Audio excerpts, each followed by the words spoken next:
ہم جب کسی شخص کی تعزیت کرنے جاتے ہیں تو فاتحہ پڑھی جاتی ہے قرآن و حدیث کی روشنی میں. اس پہ میری ویڈیو ریکارڈ ہے، ایصال ثواب کے 10 طریقے، لاکھوں لوگوں نے دیکھی ہے. اس سے پہلے بھی ایصال ثواب کے اوپر میری ڈیٹیل ویڈیو ریکارڈ ہے. یہ اس طریقے سے جو تعزیت ہوتی ہے یہ تو قرآن و سنت میں کوئی ثابت نہیں. زیادہ سے زیادہ آپ یہ کریں گے کہ جب تعزیت کے لیے جائیں تو اس مردے کے لیے دعا کریں، وہ ثابت ہے. بخاری مسلم میں حدیث ہے، ابو عامر کی وفات کی خبر جب رسول اللہ کو پہنچی تو آپ نے دونوں ہاتھ اٹھا کے دعا کی کہ اللہ ابو عامر کو بخش دے اور اس سے قیامت کے دن کثیر مخلوق پر فضیلت عطا فرما. صحابہ کہتے ہیں ہم نے حضور کی بغلوں کی سفیدی بھی دیکھی کیونکہ آپ نے تہمد اور چادر لی ہوئی تھی. تو کرتا نہ پہنا ہو، اوپر بھی چادر ہو، احرام کی طرح حضور کا عمومی لباس تھا صلی اللہ علیہ وآلہ وسلم. تو قبر پہ جا کے بھی دعا ہو سکتی ہے. جس طرح بخاری مسلم میں آتا ہے کہ ایک حبشی عورت جو مسجد نبوی کی صفائی کرتی تھی فوت ہو گئی، تو صحابہ نے حضور کو نہیں بتایا. 3-4 دن گزرے تو آپ نے پوچھا کہ وہ عورت مجھے نظر نہیں آ رہی.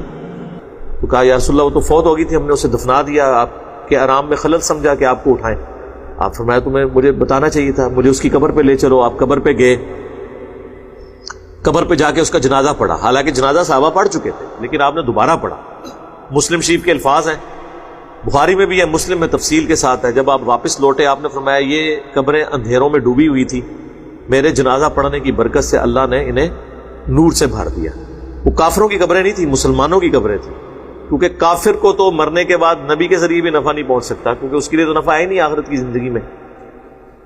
تو اس سے بھی پتہ چل گیا کہ آپ قبرستان پہ جا کے جنازہ بھی پڑھ سکتے ہیں کسی بندے کی تعزیت کے لیے اگر آپ بعد میں پہنچے، اگرچہ اس کا جنازہ ہوا ہو. بخاری مسلم میں آتا ہے کہ شہدائے احد کے اوپر حضور نے 8 سال کے بعد غزوہ احد کے میدان میں جا کے دوبارہ نماز جنازہ ان کے لیے پڑھی. تو یہ بھی دعا کی ایک شکل ہے. قبر پہ بھی آپ ہاتھ اٹھا کے دعا کر سکتے ہیں. صحیح مسلم میں نبی علیہ السلام نے 3 دفعہ ہاتھ اٹھا کے بقیع غرقد قبرستان میں دعا کی.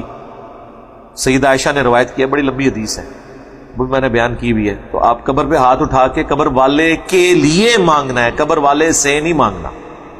صحیح مسلم میں حدیث ہے، السلام علیکم اہل الدیار من المؤمنین والمسلمین.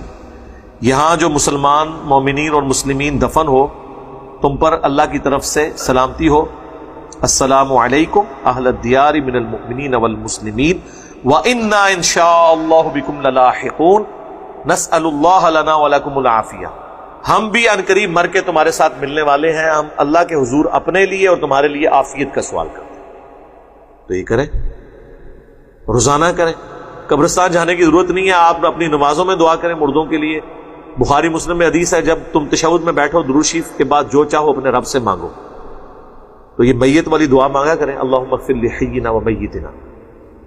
اس میں اپنے لیے دعا ہے، اللہم من احییتہ منا فاحیہ علی الاسلام ومن توفیتہ منا فتوفہ علی الایمان.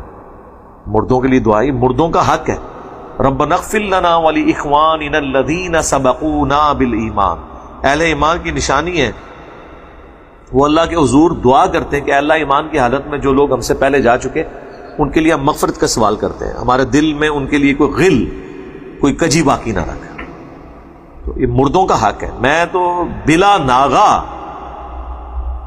سب کے لیے دعا کر کے سوتا ہوں، یہ حق ہے. میرے اوپر تو خیر زیادہ حق ہے. جامعہ ترمذی میں حدیث ہے، جو کسی قوم کا امام ہوتا ہے اور وہ صرف اپنے لیے دعا کرے اور اپنے متعلقین کے لیے دعا نہ کرے تو وہ خائن ہے. اسی سے اجتماعی دعا نکالی ہے نا بریلوی دیوبندیوں نے.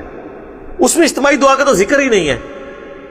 وہ تو یہ کہ جب اپنے لیے دعا کرے تو اپنے ساتھیوں کو بھی یاد رکھے. تو وہ چاہے امام مسجد ہو یا کوئی کسی مذہبی جماعت کا لیڈر ہو یا کسی تحریک کو لے کے چل رہا ہو، اس کا کام ہے کہ وہ اپنے متعلقین کے لیے. میرا تو خیال ہے کوئی دن نہیں ایسا گزرتا کہ ہم سے متعلقہ کوئی بندہ فوت نہ ہوتا ہو. لاکھوں کی تعداد میں لوگ، ان کے اپنے رشتہ دار ہیں. روزانہ ہمیں تو خبریں بھی آتی ہیں، خبریں نام ہی آئیں، ہمیں پتہ ہے کہ یار اتنے لوگ فوت ہو جاتے ہیں. تو یقین کریں میرے تو غم میں اضافہ ہوتا ہے جب مجھے اس طرح کی خبر سننے کو ملتی ہے.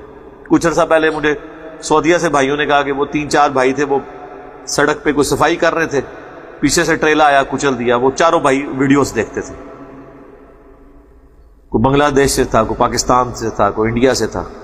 تو اس طرح کی مجھے تو بہت خبریں ملتی ہیں. کئی ایسے لوگوں کی جو کئی سال سے دیکھ رہے ہیں، یہاں ملاقات کے لیے نہیں پہنچ سکے، بڑھاپے کی وجہ سے، اپنی مجبوریوں کی وجہ سے. تو اللہ کا شکر ہے میں تو سب کو دعا میں یاد رکھتا ہوں. ایک تو اللہ کا حکم ہے، اور میرے اوپر تو زیادہ، یعنی میرے اوپر یہ obligatory ہے کہ ان سب کے لیے دعا کی جائے، اور آپ لوگ بھی سب کے لیے دعا کریں. صحیح مسلم میں حدیث ہے، جو شخص اپنے بھائی کی غیر موجودگی میں اس کے لیے دعا کرتا ہے، اللہ تعالیٰ ایک فرشتہ مقرر کر دیتا ہے اس کے ساتھ، جو اس کی دعا پہ آمین بھی کہتا ہے اور کہتا ہے یا اللہ جو کچھ اپنے بھائی کے لیے مانگ رہا ہے اس کے حق میں بھی قبول کر لیں. جب آپ کسی کے لیے دعا کر رہے ہوتے ہیں تو وہ آپ اپنے لیے دعا کر رہے ہوتے ہیں، اللہ کا حکم بھی پورا کر رہے ہوتے ہیں. ربنا اغفر لنا ولاخواننا الذین سبقونا بالایمان. اور آپ اپنے لیے بھی دعا کا حصہ ہوتا ہے فرشتہ جو مقرر ہوا ہوتا ہے، اور نبی علیہ السلام کی مبارک سنت ہے، اپنی امت کے لیے دعا کرتے تھے، روزانہ کرتے تھے.